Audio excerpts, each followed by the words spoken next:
સુરત શહેરની eco cell crime branch દ્વારા denim જીન્સના કાપડના વ્યાપારી સાથે 4.30 કરોડથી વધુની છેતરપિંડી આચરનાર એક ઠગને દિલ્હીથી ઝડપી પાડવામાં આવ્યા હતા। આરોપીએ વ્યાપારી પાસેથી કરોડોનો માલ ઉધારીમાં મેળવી પેમેન્ટ કર્યા વિના પોતાની દુકાન અને મોબાઈલ ફોન બંધ કરી દીધા હતા। સુરતની ક્રાઇમ બ્રાન્ચમાં દાખલ થયેલી એક ફરિયાદમાં આરોપી શાહિદ અલી જફર અલીએ ફરિયાદી ડેનિમ વ્યાપારી શૈલેષ પટેલને લલચાવી અને લોભામણી વાતો કરી વિશ્વાસ કેળવ્યો હતો।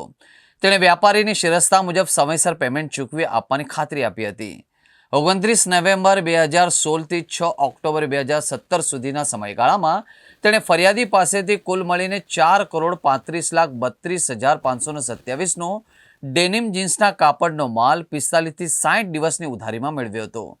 શરૂઆતમાં આરોપીએ થોડું પેમેન્ટ ચૂકવીને વ્યાપારીનો વિશ્વાસ જાળવી રાખ્યો હતો, પરંતુ ત્યારબાદ તેણે પેમેન્ટ માટેની માંગણીઓ ટાળવાનું શરૂ કરી દીધું।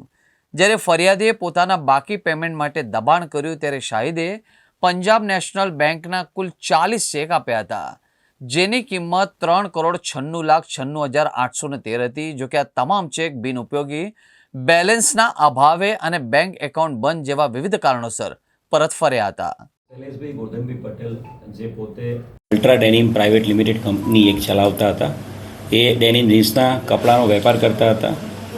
2016-17ના અરસામાં એક વ્યક્તિ જે પોતે દિલ્હીનો છે, શાહિદ અલી જાફર અલી, એ એમને મળ્યો હતો 2016માં અને એમણે કહ્યું હતું કે ભાઈ અમે હોલસેલમાં મોટો વેપાર કરીએ છીએ દિલ્હીમાં, તમારી પાસેથી અમે સ્ટોક લઈશું। અને 2016થી 2017ની વચ્ચે 11 મહિનાની અંદર 4,35,00,000 રૂપિયા જેટલો ડેનિમ જીન્સના કપડાનો એમણે માલ લીધો હતો ફરિયાદી પાસેથી। અને એ અનુસંધાને ફરિયાદીએ વારંવાર છેલ્લા 5-7 વર્ષથી એ આરોપીનો સંપર્ક કરતા હતા। ઘણી બધી વખત પેમેન્ટ માટે એમણે વાતચીત કરી હતી, પણ 4,35,00,000ની અંદર ફક્ત 4 લાખ રૂપિયા એમને પેમેન્ટ અત્યાર સુધીમાં, અને એણે આપેલા ટોટલ 40 જેટલા ચેકો, એ તમામ ચેકો બાઉન્સ થયા હતા। અને એ આરોપી જે છે એણે સ્ટોપ પેમેન્ટ પણ ઘણા બધા ચેકમાં બેંક એકાઉન્ટમાંથી કરાવેલું હતું। આ બાબતે ઇકોનોમિક ઓફેન્સીસ વિંગ ઇકોસેલમાં ફરિયાદ 2 મહિના પહેલાં મળેલી હતી અને એના આધારે પોલીસ કમિશનર સાહેબની મંજૂરી આધારે આ બનાવની અંદર પ્રોપર ગુનો દાખલ કરવામાં આવ્યો છે અને ગુનાની તપાસ ઇકોનોમિક ઓફેન્સીસ વિંગ હાલ કરી રહ્યું છે।